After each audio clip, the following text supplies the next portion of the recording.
Welcome to the Damn Good Friends podcast. We're getting them done, knocking them down. About time. About time. We've been behind a little bit, Mac, Yeah, and I blame you. So. yeah, I do too. This spring's been pretty crazy, but we're finally getting some time to get together. Yep. Well, welcome to the Damn Good Friends podcast, episode 84. We've got a special guest, Dan Young, on. Welcome to the podcast, Dan. Hello, fellas. How's it going? Going good. It's going. Before we get too far, the views, information, or opinions expressed during the Damn Good Friends podcast are solely those of the individuals involved and are not affiliated with any military government organization.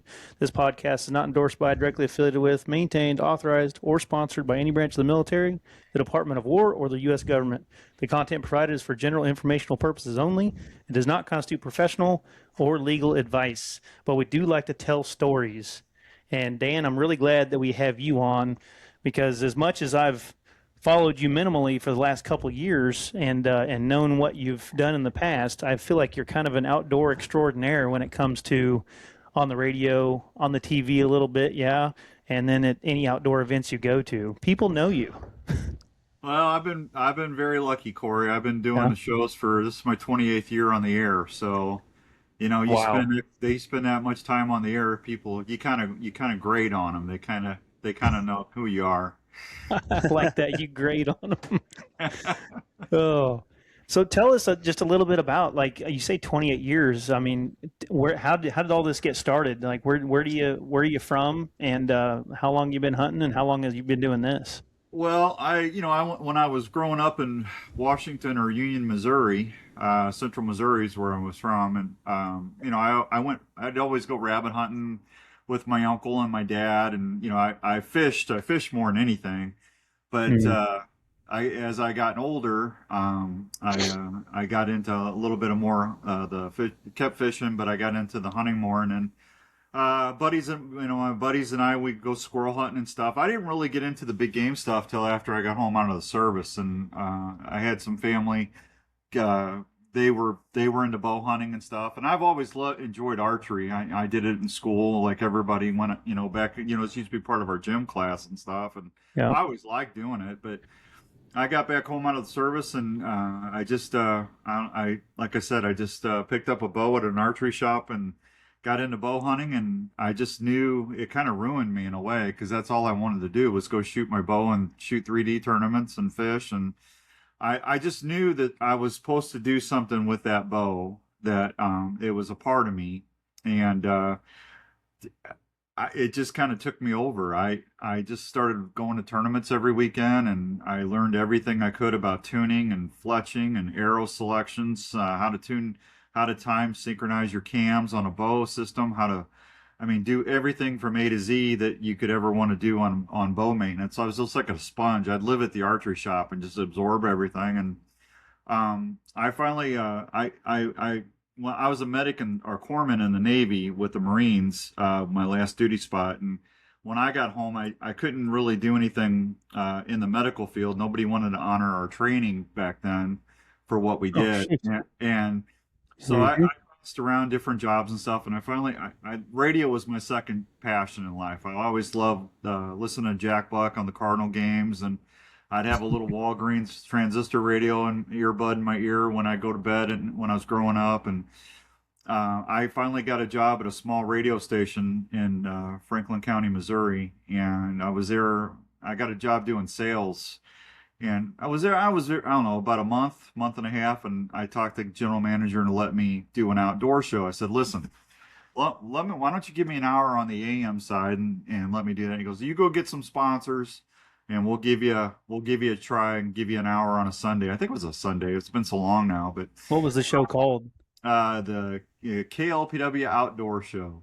Just the It, outdoor show. Okay. the outdoor show, yeah. And I had a game warden do the show with me. His name was Gordon Jarvis, super nice man. And it just all took off for me after that. I did that for a while. Then I got a job.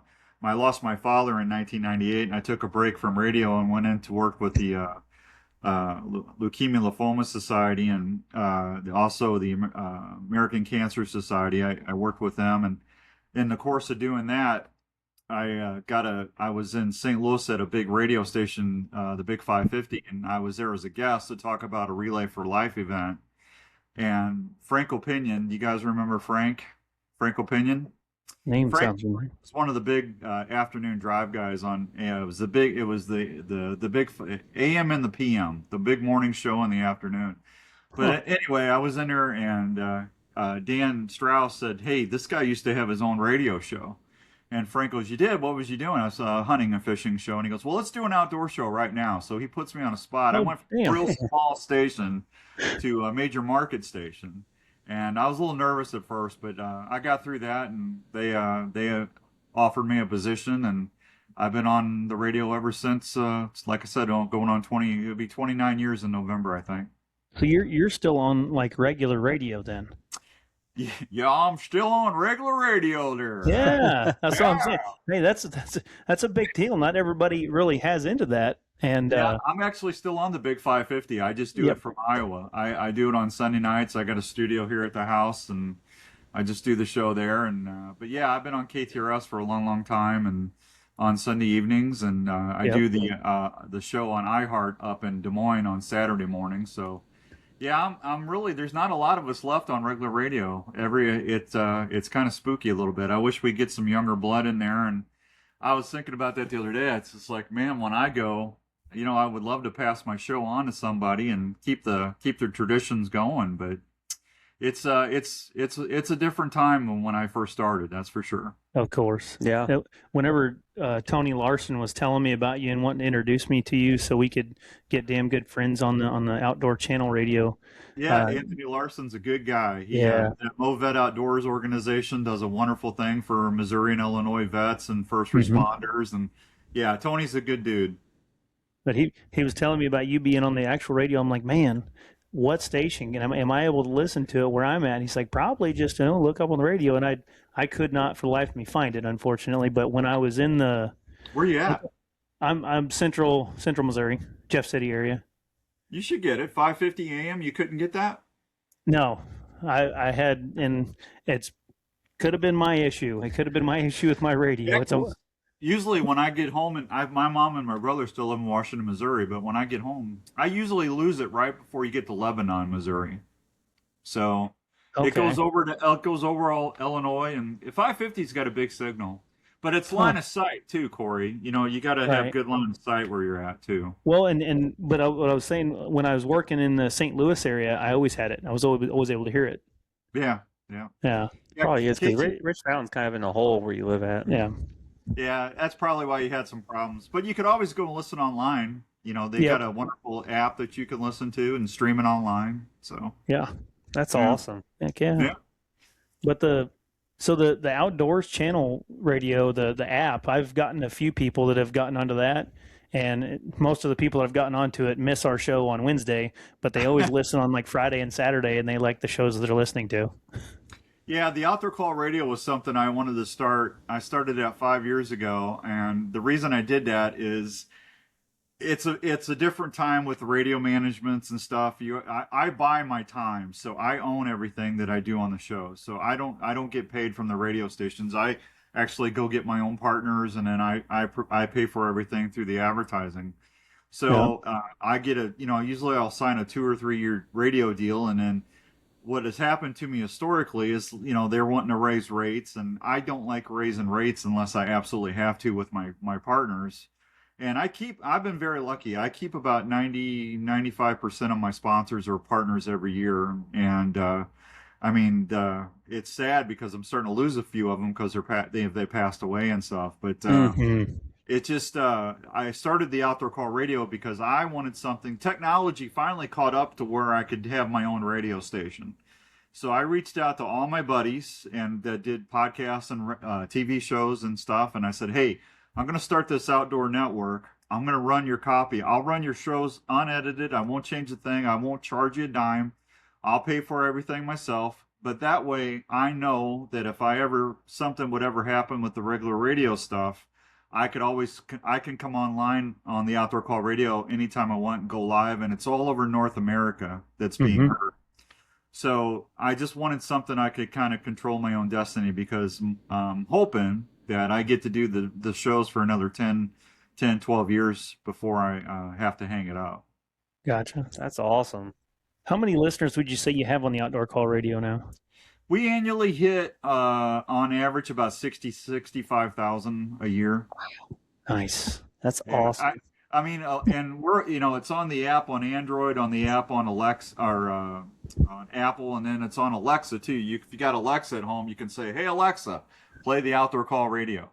Yep. But I don't get stats on the people listening on Alexa, so it could be more than that, Corey. I don't know, but when I first launched the app, we almost had 2,000 people listening, and then through everything, I constantly having to get people to keep downloading it because Yeah. people, they change and they lose stuff and they lose track of things, and we try to keep everybody engaged as much as we can. We always have awesome giveaways and contests, and I think we got a really good slot of programs. That I wanted something Monday through Friday that the folks can listen to. I usually do a live show on Wednesday at 5, but all my stuff is usually on the weekend. So like you guys are on Wednesday, and then we have another show called Warden's Watch, which is the guys from the Northwoods Law, the TV show. And Oh yeah, yeah. that I listened to that one. that show is awesome. Yep. Yeah, and then we have the Keystone Experience, which is a buddy of mine out in Pennsylvania, and then so you guys are on a loop. So you'll play when your show's on Wednesday. You'll play 4 or 5 times a day. It's just on a loop. Oh, I've never listened long enough. I listened to Yeah. the Northwoods Law one a couple times. Yeah, All the time. yeah. So Nice. that's the formula for that. Heck yeah. And that part of the reason I wanted to ask you how many people listen is because we do have a couple of sponsors. Movets Outdoors is our top sponsor right now, Yeah, and also Shelter Insurance, Dennis Vick Shelter Insurance in West Valley, Missouri. The Shield. So We love to shout them out. your sponsorship is going far, guys. We appreciate you. Yeah. That's really cool. I know you talked about what drove you to do that, but I lost my question already. Questions aren't good today, apparently. I've been doing a lot of troubleshooting today. I can see the way you poured that beer. I can It's see you're a been- little unbalanced today. Been one of those days for sure. It's a really warm, humid day out, Dan, and we got out backside of Mac's basement here, and we were shooting bows. Which, truth be told, now I shot my bow for the first time since having shoulder surgery today, and it was a Congrats. little bit of a struggle, but I did hit the target. I had a good group within about probably an inch of each other, 3 arrows. So, Yeah. but we would shoot from the shade out into the sun, and then have to walk out and get the arrows, and we were sweating our ass off out there. It was hot. It's hot. It's 98 up here in Iowa. So Ugh.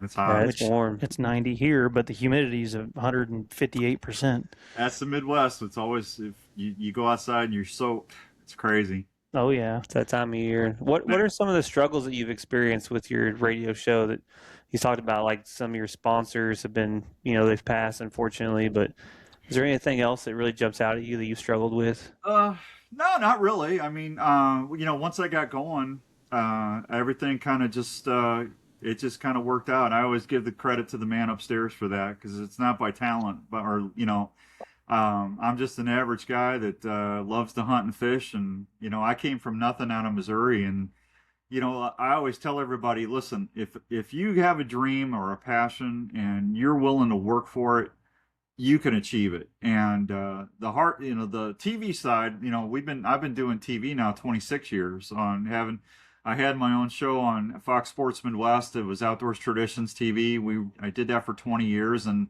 I shut that down because I had an opportunity. Larry McCoy and some of the guys from Respect the Game TV. I was working with them with some different partners, and I was getting older, and people sometimes just don't understand how much I love what I do, but it's a lot of work. And when you're out there self-filming, I bow hunt everything, and means I'm camera guy first and bow hunter second. It's a lot of time and a lot of sacrifice, and I hardly saw my kids. I would meet myself leaving, coming and going at the door, and say, hey, how you doing? You guys okay? And, it was time to just wind that down after 20 years. And then I went over to Respect the Game and did that with them for 5 seasons. But that was nice because I was just a pro staff guy. I would just do 4 or 5 hunts a year, and that was it. I didn't have to go film 22, 23 hunts. Did you always self-film, or did you have a cameraman with you? Once in a while, Larry would film if we were hunting in the same place. Larry would film for me or stuff, but 95% of the time, I self-filmed. Dang, Wow. that's impressive. And obviously, you haven't seen any good hunting videos come out of Damn Good Friends yet, but that's all we've really been able to is try to self-film, and we're doing everything from an iPhone. We do have a decent camera that was given to us by a sponsor, Warrensburg Tent, and we haven't used it a lot for that yet. We've used it for some podcasts, we've used it for some events that we've been at, but we have not stuck it on an arm in a tree and been able to use it yet. But I'm looking forward to attempting that this year, honestly. Yeah, Fourth Arrow Camera Arms has some good product, and they really make it easy for you to have be able to self film, and depending on what kind of strategy. When I started hunting out of a climber, and then I graduated to hang-ons and ladder stands, and I tried the saddle thing back 30 years ago. It was called the Tree Seed or the Tree Lounger, and it was okay, but it was. I preferred either popping up a natural ground blind or, sitting in a stand. But the way things are made now, you can really get in there and do a lot of. I actually sold a lot of my big production cameras, and I bought a DSLR. I think I'm running a Sony Alpha 7 right now because it's got such a good low light chip in it. I can really grab some good footage early in the morning or in the evening hours. But the camera arms, the camera tripods and stuff, they're so much lighter and stuff than they were 15, 20 years ago.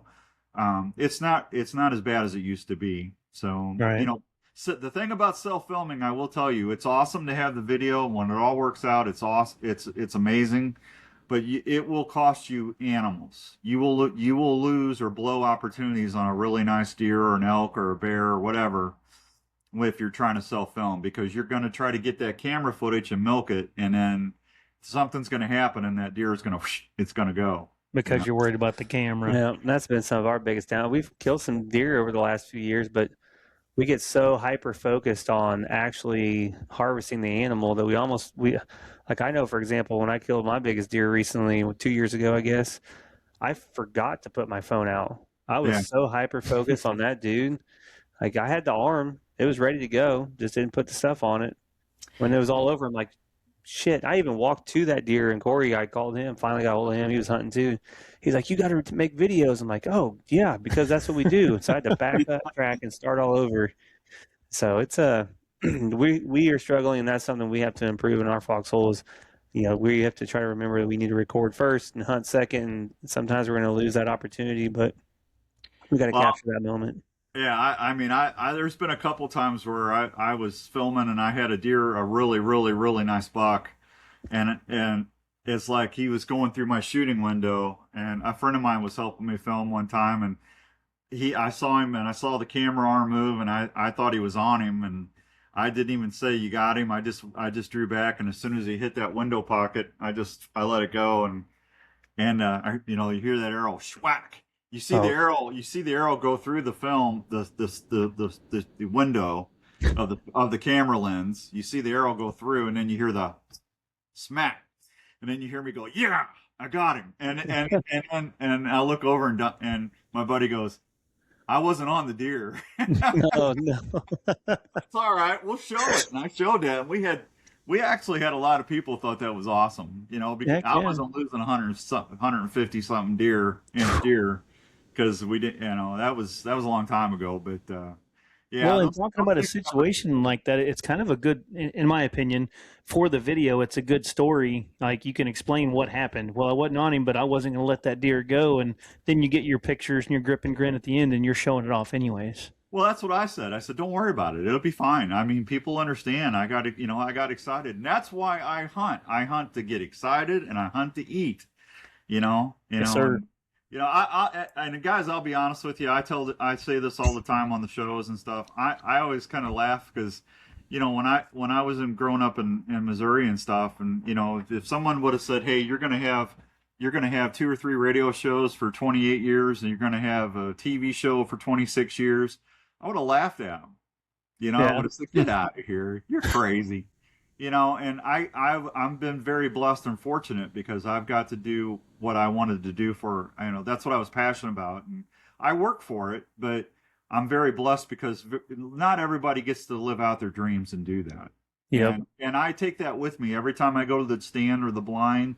Whenever I get up there, I got my safety harness on. I got the camera. First thing I always do is I hook up and climb the tree and I make sure I'm safe. And then when I'm sitting in the stand, I put my camera gear together, and then I'll just sit there and I'll pull my bow up, hang it up, and I'll just sit there for a few minutes and just say, "Man, Lord, thank you for being so good to me. Thank you for letting me do what I love to do." And it means a lot to me. That's yeah. awesome. And I think I'm very similar. I will always get, especially if I'm huffing and puffing because it's hot out and I'm getting up there, I'm trying to calm down.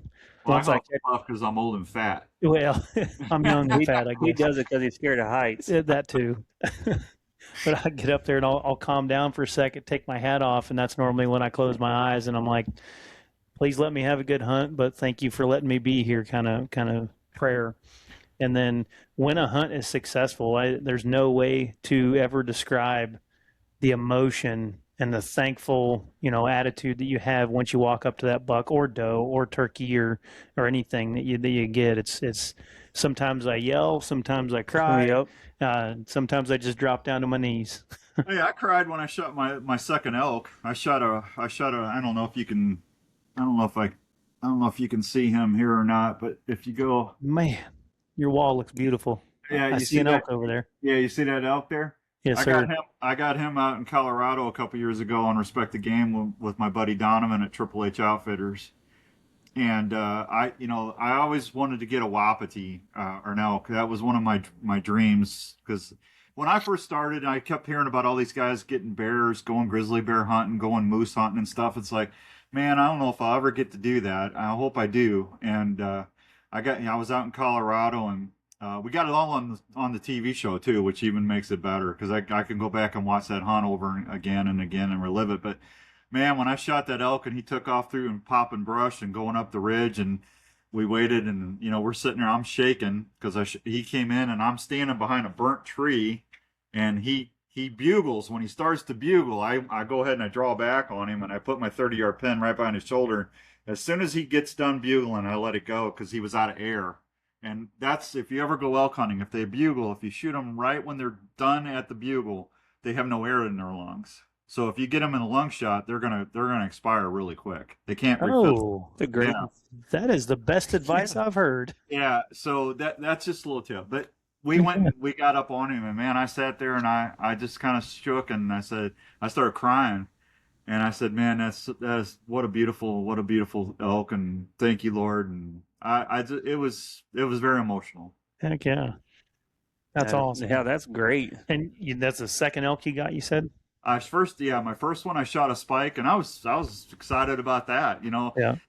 I've always said, the biggest thing that I don't like about the hunting community or the hunting industry anymore is the damn tape measure. Mm-hmm. We all like to shoot a nice deer, and I've been blessed to do that. But it's not all about the tape measure. It's about getting out there and the experiences. And if you base a hunt on a tape measure, then you're missing the point of a lot of the being outdoors. It's about the experiences, the relationships. It's the stories you get to tell. And if you do shoot a nice deer or a nice animal, that's just the gravy on the biscuit, man. That's everything in a nutshell that you got to remember. And when I start seeing people on social media, I hate social media. When I'm done with the shows, you won't ever see me on social media. I'll have to call you. I got it. Yeah, you're gonna have to call me, because honestly, it gets me so mad, because I'll sit there and see a kid shoot a jake or shoot a button buck or a little forky. See that deer right behind the microphone there? That deer right there, that's a deer I shot in Colorado. That was my first whitetail Colorado deer.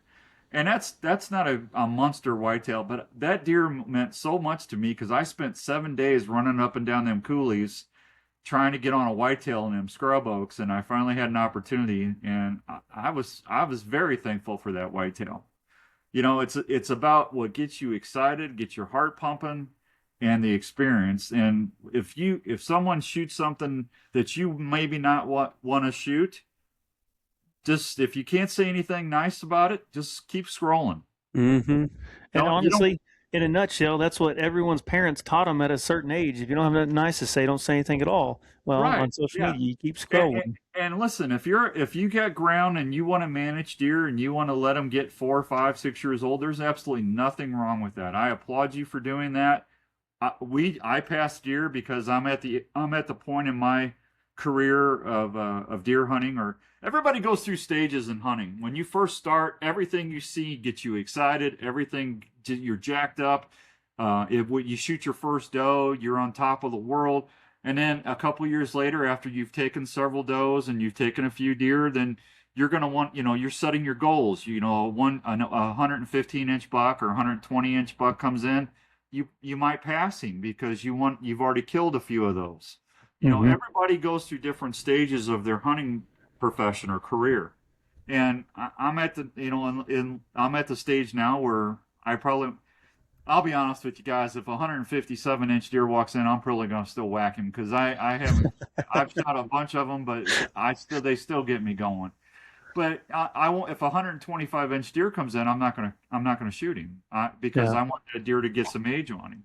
But Uh-huh. if someone else has a tag and they go out and maybe they've only got a week to hunt or 3 days to hunt, you don't know what their situation is. Maybe they really need the meat. They really want the meat, and that's the only opportunity on a deer they're going to get. And they get excited. They shoot the deer. They tag it. They call it in. And if they put it up there or they take it by your house, you say, "Hey, man, that's awesome! Congratulations!" And that's really the way it should be. Yep, 100%. I couldn't agree more. My son's 13. He's only been hunting 4 or 5 years now, but I love listening to him and his excitement and any deer that shows up. He wants to just go for it. Mhm. Yeah, This is the first year we hunted this year youth season, first year that he ever turned down a deer. But then he changed his mind as the deer went by us, and he was like, well, maybe I should. I'm like, well, it's at 150 yards, 180 yards. You can sling one if you want to. And he missed, and he had to go through that emotion, which I'm actually kind of glad he did because he had to learn, like, we don't hit him every time. No well, one's we all perfect. miss. We all miss, I and miss. and he got to be humbled a little bit and then kill a doe, maybe I think it's about an hour later, but that's part of it. And I'm like, dude, I'd be excited if you shot him. I'd be excited if you didn't shoot him. Like, it's your choice. You get to choose. And I Yeah. think youth need to know that. They need to have that empowerment of you have to make that decision because we won't always be sitting here next to you. You got to be able to make that choice. Yeah. Well, and Dan, I think you said it best. Like whatever gets your heart pounding, because Yeah. I've had moments in the stand on some private ground where I know I'm hunting a specific buck, and I'll have a decent buck walk in, and my heart does pound, and I'm really thinking about it, and it goes through my head. Do I want to kill this younger deer? Or do I want to wait for my buck I'm aiming for? Yep. And it's hard. It's hard at times. Well, sure. Well, and you got to remember too, you got people across the fence that I'll give you a prime example. Philip Vanderpool. You guys know who Philip is, right? Yep. Yeah. So Philip pumps with me in Iowa, and Philip and I and Larry. Philip and I had seen this buck, and we kind of aged him at 3.5 years old. But this deer was already 170 inches plus. I mean, he was a big buck. And I had him at 10 yards. Philip had him at 10 or 15 yards a couple times, and I let him go, and so did Philip. Well, I think I saw him one more time, like at 100 yards. That next week, and then I never saw him again. So somebody shot him. So and I told Philip, I said, whoever got heavy D, I'm hoping they really enjoyed that hunt. And I was happy, if they got him, I'm happy for him because I had the opportunity on him, and I chose not to do it. That's my choice. And if someone else didn't want to wait, that was the biggest deer they ever seen in their life, and they took him, I'm happy for them. Yep. That's awesome. So I've had that same thought. I talked to my brother-in-law, Brother Bill, and we were watching the hunting public the other day, and just talking about the different deer that were walking by and missed opportunities, some and this and that, and thinking about hunting on public land because I'm going to do that a little bit more this year in Missouri and Illinois, hopefully. And I'm going to do my best to think about a buck because I've never killed a buck on public land, and I'm probably going to downgrade my my expectations on a giant, and if my heart's pumping, I'm probably going to shoot it. But I also want to think about other hunters. If I have the thought in my head, there's probably a young hunter out here that'd be so happy to kill that deer. I want to be able to pass it. You know what I'm saying? It's your hunt. Yeah. But here, I'll tell you this: I wouldn't worry about lowering my expectations because some of the bigger deer I've ever seen come off public ground. Yeah. I'll tell you the secret of public hunting. If you walk 4 or 5 miles away from that parking lot, there's not going to be hardly anybody around, and you're going to see a lot of deer. Most That's- people won't There you walk. go. Most people won't walk more than a mile or two from a parking lot. And I know when I can speak about that firsthand. I used to hunt Macon and Moberly, Missouri, and I go set a stand up in the dark and get out there, and daylight starts, and I look over in the 40 yards. There's a guy looking right at me that I didn't see. But when I started going another mile or so back, I hardly ever saw anybody. Yeah.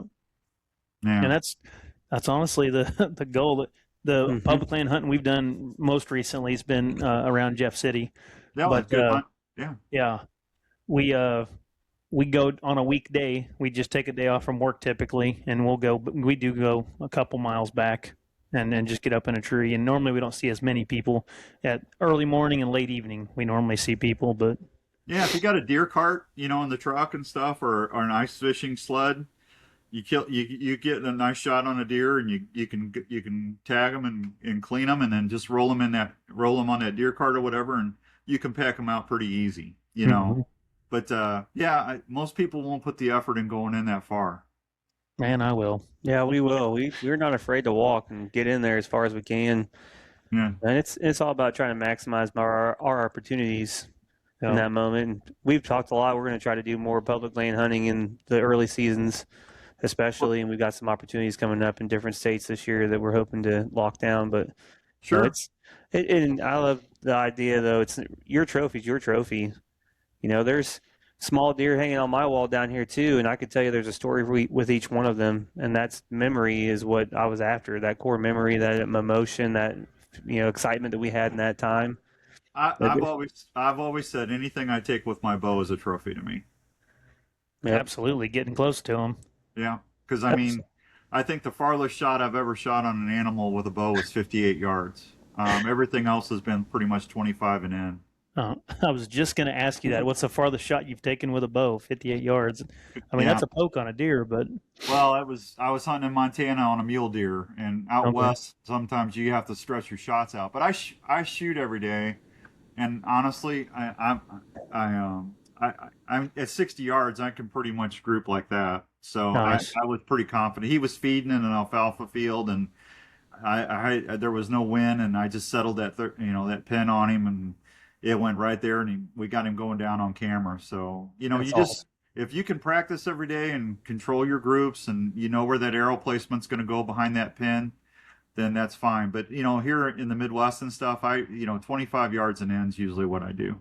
Yep, same here. Yeah. The majority of my stands, like I like to hunt from a hang on, and I don't like hunting a long ways off the ground because I'm a little afraid of heights. But Yeah. I typically try to set up in an area where I can shoot sitting down, where I've studied, got cameras out. I know where the deer typically come from, and I can stay sitting down and shoot my bow, and I'll have some concealment behind me on one side, shooting right-handed, and I've done well with that Yeah, it's a good up until about strategy. 2 years ago. But yeah,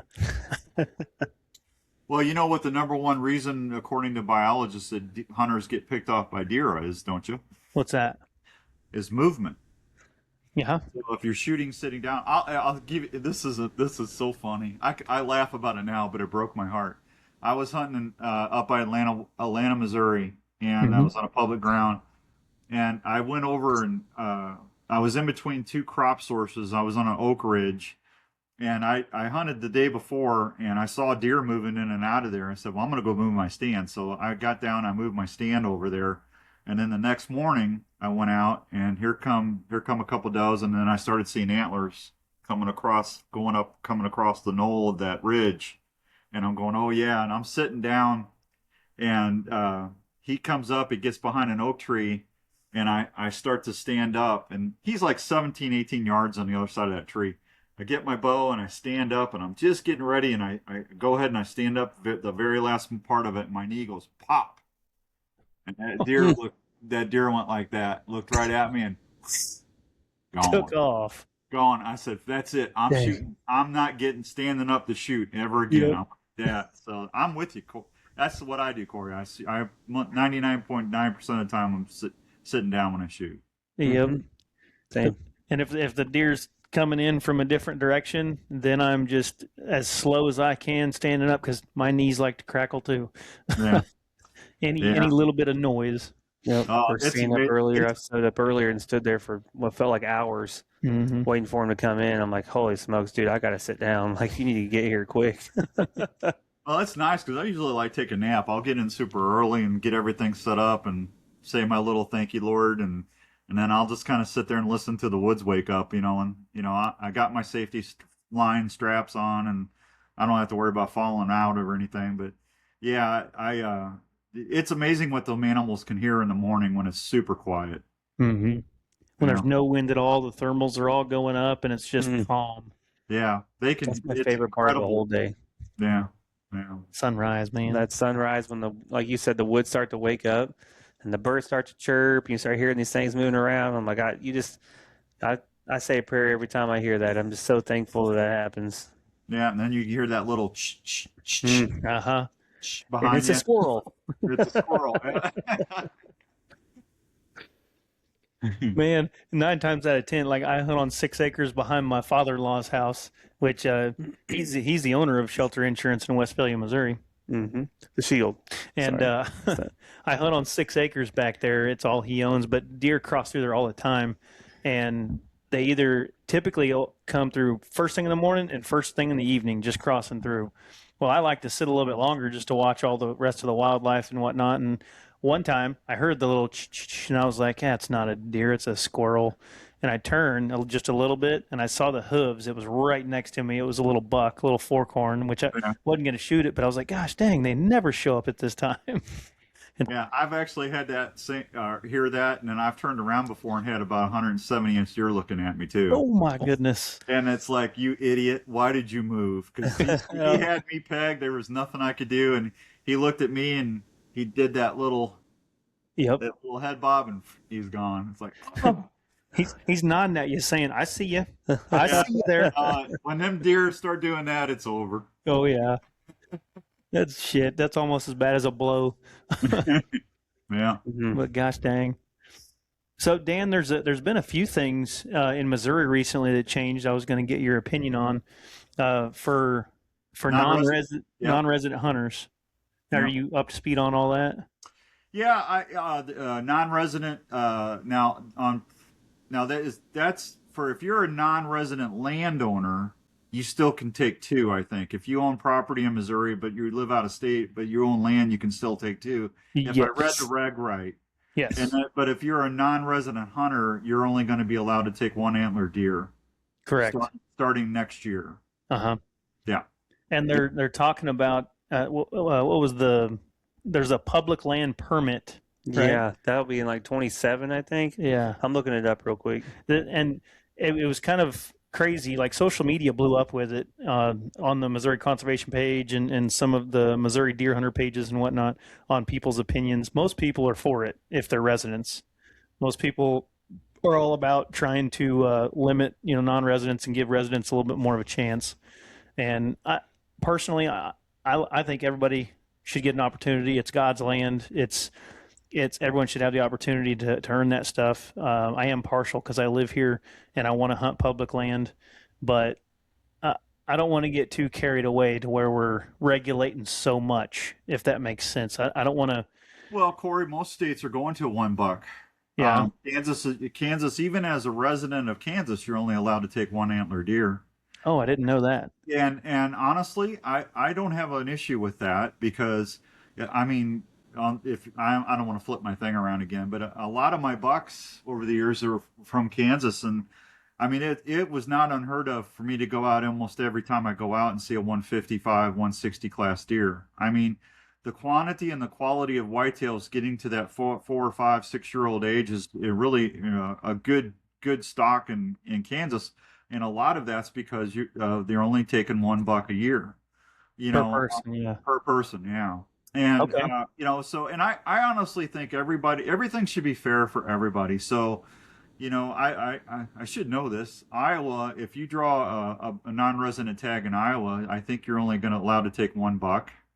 Okay. or it might be $1 per method. I'll have to look at that. I think it's $1, but I could be wrong about that, folks. Forgive me. Okay. But That's all good. if it's one, if it should be reciprocal for everybody that borders the state. I've always said that. I think everybody should have a fair and equal opportunity to go hunt and enjoy their passion, and it should be fair across the board. But I don't have a bit of problem with it. I'm going to be hunting at Slim Knox County Whitetails there in Kirksville Ooh. this year with Chris Allison and them guys. And honestly, $1 in Missouri is plenty for me. I'm very happy with it. That's good to hear you say that. And I know in the past the out of state hunters have been a nuisance. I guess personally for me, because I've had hunting land that I lost to people who would come in and pay big dollars for it. And one of my thoughts that I guess I liked about this limiting was maybe they wouldn't be willing to pay so much because they're only getting $1, and maybe I'd have an opportunity to get a lease, because I've lost opportunities at leases without even being able to go and look at them because someone in Louisiana will just go ahead and pay the money. Well, we've all lost leases. I mean, Yeah. that's just the nature of the beast. Hunting's become a rich man's sport, unfortunately. And one of the blessings out of COVID was that it.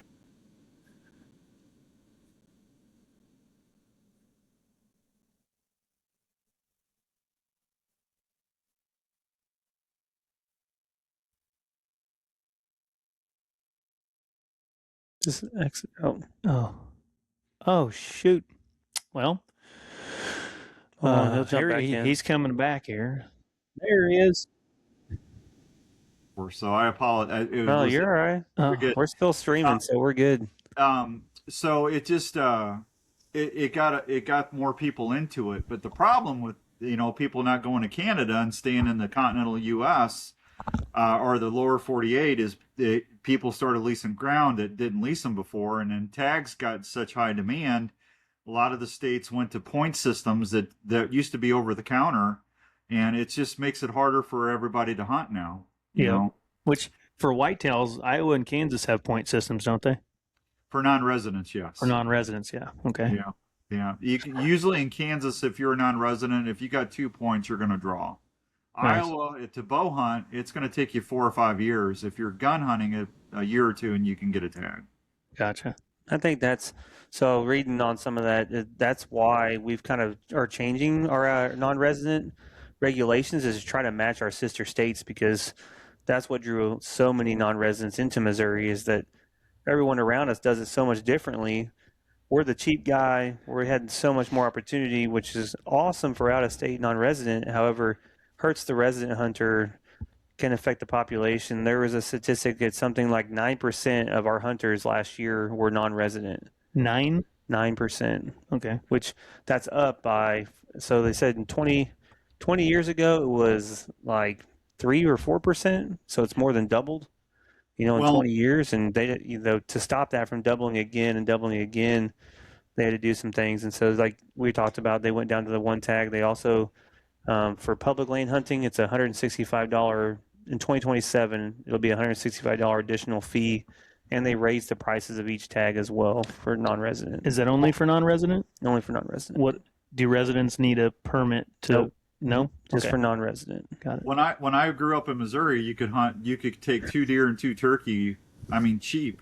I mean, that was your bow tag. Uh-huh. You got 2, and I don't know what the tag situation is going to be, guys, but listen, Missouri doesn't need any money. Missouri's got the richest conservation department in the United States. With that, Say it for the people in the back. yeah, absolutely. They got plenty of money. Every conservation department is envious of what Missouri has. But Missouri's got some really good stuff going for it. I mean, they've got some of the richest programs. I think it's awesome that you can go to a conservation event and it's free. Doesn't cost you anything. You don't have to pay to sign up. And a lot of that is because of that stuff that went through Congress or in the Constitution back in 1973. Is it 1/8 of 1%, if I remember right? But that's Missouri. But Missouri's doing good. But I listen, as a hunter or an angler, I don't have a problem putting skin in the game to go enjoy doing what I like to do. It doesn't bother me to do that. Yep. And I'm the same way. I like whatever especially if it's an adventure I want to go on, whatever the price is, I honor that price, obviously. Yeah, hunters and anglers do more for conservation and animals than anybody else in the world. Yep. Oh man, speaking of which, talk about how shitty social media is. Bear season, spring bear season's wrapping up, and I love scrolling through some of the people that I like watching, Skullbound TV and Jace Grossbeck and the bears they killed. But then I look at some of the trolls on there that talk about, how could you kill a bear and this and that, and literally none of these people have any idea the contributions that hunters give to conservation and why we hunt bears and predators and this and that. And no, nobody does any more harm to animals than animal rights activists or people that think that it's a Disney movie out there, because it's just, wild nature is the cruelest thing in the world. I mean, I've seen some of the most cruelest thing. I tore my knee up crawling through a 60-yard tube to rescue ducklings.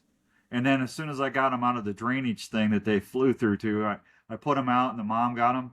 I'll be dang if they didn't fall through again. I had to crawl back through there and get them again. oh, Every hunter I know that I share campfires with has respect for what they're out there pursuing. And I always say, thank you, Lord, for the gift. My family's we're gonna consume this animal. Thank you for the sacrifice of your life. And nobody are better stewards for the wildlife than people that hunt and fish. Amen. That's 100% the truth. Yeah. I just wish we could get that message heard and understood by more people. Corey, you can't fix stupid. I agree. God bless. I used to get death threats, and I just hit delete. I hit delete so much they quit bugging me, because after 28 years they gave up. It just you're not going to resonate with me, and I had a couple of people threaten to kill my kids, and I turned them over to the FBI, and FBI went and knocked on their door. Good. Yeah. I mean, it's just, there's, like I said, conservation is very important and should be important for everybody, but I don't take joy in the killing of an animal. I take the joy of taking that animal and eating that animal, providing for my family, and helping with the resources, because I know by taking that animal, I help manage the population, that help with carrying capacity, that the money that I spent on that tag to take that animal is going back into buying habitat and restoration programs to make sure that animal's offspring or animal's future family members will have a place to grow up and live in peace, and that our kids are going to have an opportunity to go out there and pursue that animal's generational family. I take pride in that, and it's important. Good. Well said. Yeah, absolutely. And that's spot on. We're not just trying to improve our own foxhole. We're trying to set up our kids' and the future of this sport and this, adventure that we're trying to go down. Teaching the youth how to do this the right way and why we do it the right way. Got to have social media. Social media kills that. I think it hurts it, because they see these monster bucks or these giant animals and they're like, yeah, that's all I want. And when, man, that's icing on the cake, but the real cake, all the real subject is, the food that you put on your plate for your family, the summer sausage you eat every day, the deer sticks you're taking to work with you. Like, that's what it's really about. Nothing says loving like venison, spaghetti, and deer chili. Oh, God. Talk dirty to me, Dan. Oh, God. Man. Golly, we haven't eaten dinner yet. No, we have. My wife's up there making it right now. But my son, that's something I really try to instill in him. And we try to instill in him, because Uncle Corey does so much for him too. But we try to teach him all the time. Like, dude, when we eat, we're eating something that we brought to the table. This isn't something that you just went to the store and bought. You've harvested this animal, you've created it. It's processed. We ground the meat. We did whatever we had to do, and now you're reaping that reward. To build that mentality of like, this is how the world works. This is how it should go in life. And so it's hard to get. It is hard to get that across these days. It's Well, a great American tradition. you're not going to get. You're not going to. It's people like some of the people like what we just talked about. You're never going to. You're. Don't even waste your time because you're never going to change their minds. They're never going to understand. But I guarantee you, if they were out somewhere and they hadn't ate for 7 or 8 days, and you put a bowl of venison chili there in front of them, they're going to eat it. Yep. Right? Yep. They're going to eat it. And I grew up squirrel hunting. Squirrel is one of the best protein sources you could ever get. It's one of the best hunts you could ever do. And people need to go out there and get them little tree critters because And they're delicious. they are. You fry They are. squirrel and dumplings, squirrel and noodles, smoked squirrel.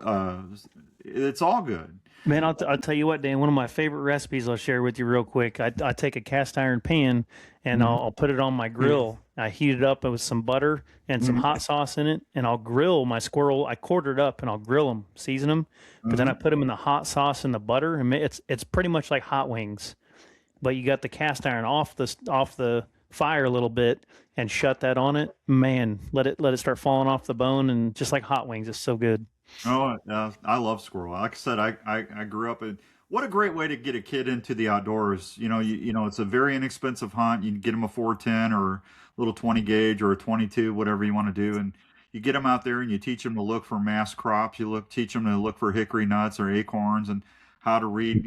Or go. My favorite time growing up was when after a rain, you get out there and sit up against some oak trees and you can hear the squirrels working and cutting nuts up in the trees and wait underneath the canopy to get a nice shot. And it teaches them something they can carry throughout their entire life, and they're going to have a better life learning those kind of life lessons. Dang right. Dude, we need to plan a good squirrel hunt. Yeah, we go squirrel hunting. Well, we didn't get to go this year at all, did No. we? Last year we went, and my son, who's now 13, so when he was 12, so we all went up to, I don't even know where it was at now, with a friend of ours named Alex and his boy. We went up squirrel hunting. We saw maybe 2 squirrels in the whole day, but that's one of the best core memories my son has of hunting is still today, that story and that hunt, because of the memories we made and the conversations and this guy rolling through the woods, jumping around like we were about to snipe somebody from Vietnam. It was hilarious. And he will tell that story and he gets to giggling and he's like, that's something I know will stick with him forever. Sure. It's still like, that's what we try to tell him. Like, dude, we don't always kill something, but we make great memories. This is a way to make a memory that you can never, you can't beat it. You just can't. When you tell a story over and over again, you feel like you were there. But it was a perfect day for being goofy in the woods while we were hunting, because there was a really bad overcast, and we sat down and didn't move around a bunch of squirrel nests, and the squirrels were just not out. I shot at a squirrel like 45 times. Yeah, well, I wasn't going to Apparently bring that up, but you suck. My 22, I bumped the side, I guess, at some point when we were traveling, didn't double check it. I'm like, man, I don't understand. This dude's not very far. And I just kept little 22, and anyway, that's embarrassing, but it happens. That's why I always use the shotgun, because me and them 22s didn't cut it very good. Oh man, Yeah, hunting pretty good. And that was not it. Yeah, yeah. Hunting. Things can happen to you on hunting trips that stay with you, and you didn't even draw your bow back or put a shell in the chamber. I mean, those are the things that I feel sorry for the people that don't go out and hunt and fish and get to understand. Hearing that first turkey wake up and gobble off the roost, or hear that cow call that, or hear that elk bugle. They just don't understand what kind of things they're missing. Yep. Well, there was something I was going to bring up to you, and I don't know how new this is. I just found it yesterday morning. But have you heard of United by Nature on YouTube?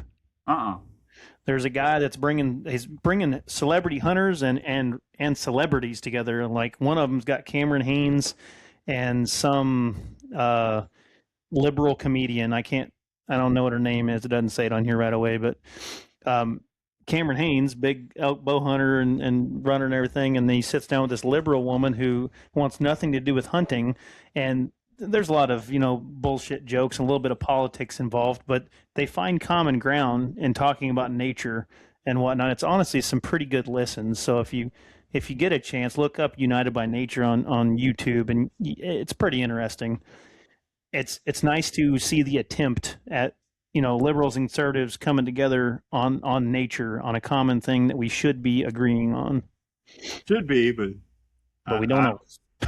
yeah, don't always, not for sure. No, I watched some of those episodes too. It is really, it's an opportunity for them to both kind of speak their side, but then at the end of the day, they're listening. They're not arguing. They're just saying like, "This is what I see from my view, and this is my view." And it's very cool, very Well, cool there's to see. I wish more people would do it. To be Yeah, honest. there's nothing wrong with that. I mean, we should be we should be able to have a civil conversation and agree, but not hate each other because we don't share the same opinion. I mean, Right. that's the way things should be. But this country is so out of whack. You know, if you don't agree with somebody, then you're Hitler or the Antichrist or, you know, and that's why I don't talk politics on my shows because I Yep. learned a long time ago, no matter what you say or do, if you get into that realm, you're going to offend some of your audience. And it's not that I care so much about if someone's upset. I don't want anybody upset with me, but I don't want somebody going back to a sponsor and say, "Why are you supporting him?" I totally Right. just, I don't ever want to cause harm to someone that's helping me do my mission. Yeah, that makes sense. Absolutely. And I've had the whole, I don't give a shit attitude on what people think, but at the same point, we do want to entertain people. We want to host good events.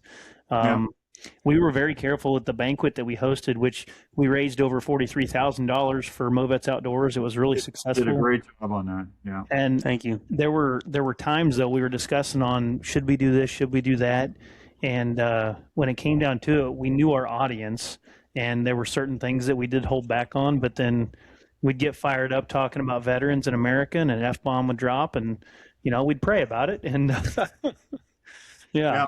I was just at the VA yesterday. I always did, and I don't know if you saw my post or not, but I took a little picture of the VA up before I went in, and I say I'm about to go walk with heroes.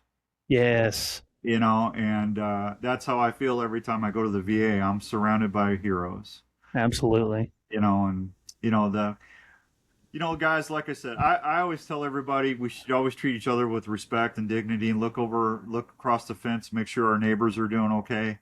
And I'll have a conversation with anyone, but I'm at the point in my life where, we can, it's great to agree to disagree, but when you start when you start getting emotional or injecting hate and all this other stuff like you see on the mainstream news, I don't want nothing to do with that. Yep. Because I just don't have time for that anymore. Hmm. It's exactly how we are. We're open to having different opinions. We're not open to bringing emotion into it. Like we can have a great conversation about things, but when you want to fight about it and start attacking us, like when I'm not attacking you, like we have our view and I respect Right. yours, respect mine too. Yeah, exactly. Fortunately, Should be people in this world can't do that these days. Well, a large majority of them. A large majority, yes, sir. And I feel like we try to be very transparent with that. Honestly, we had a couple of episodes where we talked pretty heavily about CWD, and we had some guests on that had some strong opinions. And I was trying to get a conservation agent to come on and just like we were gonna. I told them straight up, we're gonna be very unbiased. We just want to hear your side. We want to hear your facts. We want to hear what you guys are doing and help you be transparent about what your mission is for all of this. And we couldn't get them to do it. Well, because they got to be careful what they say because they answer to higher ups. Yep. Sad. And I understand that. I hear what Uncle Ted says all the time, and I try to keep abreast of everything that's going on in the outdoor industry as much as I can. And, I'll just say this, a lot of our conservation entities now are so political. Those people really have to watch what they say. Yeah. God, that's a shame. It is a shame. Yeah. And we still hope to, there's always that hope that we can get someone like that on here. Maybe it's not a conservation agent. Maybe it's someone who helps with their testing, because we've heard some podcasts where the people who run the tests for CWD have come on and talked about that portion of what's going on. And we just want to share that information. It's just information. Mhm. We're knowledge sharing. We say it in our disclaimer, we are not experts. We are not professional. By no means. Like we just want to share what we can share and help let people make their own opinions and form their own views. Yeah. I'm a professional eater. That's about it. Yeah, buddy. I like food too. Bring that cornbread. Where's that cornbread? Jenny, you got that cornbread ready? Hey, Well, before we close out of this and everything, what's your favorite way to cook deer? Any kind of cut of deer meat? Oh, I like everything. I don't eat the organs. That's one thing I don't do. And I know I get people growing up in Herman, Missouri and everything else saying, oh my gosh, did he just say he's not eating that deer heart? Oh I man, just have never done that. So, but as far as everything else, I mean, the neck roast, I utilize as much of that meat as I can. yeah, You know, deer steaks, deer chops, deer deer deer burger, the neck roasts, leg roast. I mean, everything I can take off that animal and use it. I do. I always get a lot of it ground. I always get a lot of snack sticks. I love taking a pack of snack sticks and a Pop Tart with me in the morning. You know, there's my lunch, yeah, and buddy. you know it's good. And you know, like I said, everything I try to do, I just try to make sure I use as much as the resources I can. So, if I do harvest an animal, I want to make sure that I honored its life. You know, the sacrifice that it gave up. Absolutely. I think a big part of that is consuming it. Yeah. I love using as much of it as I can too. For sure. Yeah. And yeah, I do love a good grilled deer heart though. I do too. I do just use can't do deer it, heart. Corey. That's just Yeah. like I got buddies that eat squirrel brains. I could never do it, man. It's just no, thank you. leave the head attached when you put it in the stew, and then you crack the head open and eat the brains out. Actually, my buddy that first started doing the show with me, he brought fried squirrel heads in, and I go, "What is that?" He goes, "I got a treat for you." And I opened that up, and I go, "What is this?" He goes, "It's just eat it." And that Gordon, that's a squirrel head. And he goes, "Yeah, just pop the brain." I go, "I'm not eating that. This was on the radio, live on the radio." I said, "No way am I eating that." You know, but I got buddies of mine that do it all the time. You know, no thank you. Dude. I'd almost rather have an MRE than that. Thank you. Oh, I don't know if I'd go that far. Oh man. I think the weirdest thing that I've when I had was in- recently was elk liver. Yeah. That one was a little tough, but Yeah. sorry, I cut you off. You were saying something. You're good. And me and MREs have a love-hate relationship. When I was in back in '83, that's when the MREs were just coming out and stuff. And that dehydrated pork patty and that ham and chicken loaf, I almost had a heart attack when I took that out. It's like, I'm supposed to eat this? Oh yeah. I took that ham and chicken loaf out of that envelope, and it just had all that slime running off. It looked like Ghostbusters, man. It was just, I thought, oh my God, how am I going to eat that? Looked like some wet dog food. Oh, it was crazy. I would like to tell you But they've the improved. barbecue meatballs were good. The what? Barbecue meatballs were really good. Mm-hmm. Okay. I would like Yeah. to tell you they're improving, but they're not. So I don't think they've gotten much better. Man, they tried putting together a cheese omelet in an MRE. And that is the worst damn. It doesn't smell good. It doesn't look good. It's terrible. No. Did you guys ever have the dehydrated pork patty with the applesauce? I don't think so. No. Yeah, it was like a hockey puck dehydrated pork patty, and you crunched it up, and then you opened up the envelope for the applesauce, and you threw it in there, and you just kind of kneaded it like this, and it wasn't bad. It tasted okay, but it was kind of rough to eat. When you're trying to survive. Yeah. Yeah, what well, you you're got. out there and you don't have the hot food for a while. You get hungry. Oh The yeah. peanut butter and the crackers were always good. Absolutely. Peanut butter with solid cheese. You always can go wrong with the cheese packet. It'll stop you up a little bit. Yeah. In a pinch. In a pinch. But one more question. What's your definition of a damn good friend? Somebody that's always got your six, no matter what you're doing, who you're with, or where you're at. That's a definition to me that as a damn good friend. Always got your six. Always got your back. I like it. I know plenty of guys that have that tattooed on their bodies, but you got to live by it too. I like that. Typically lower back. Well, I hope not. Just what? We keep saying one more, but I do have one more thing. Oh, one more. Oh yeah, I forgot that. So I left a team recently, and that team, our whole battalion knows I love hunting and whatnot. Well, every time you leave a team, they give you some kind of prize, and there's a story behind this one actually. They presented me with this deer skull, this big 8-point buck, Wow. and they all signed the skull here for me. Everyone that was on the team.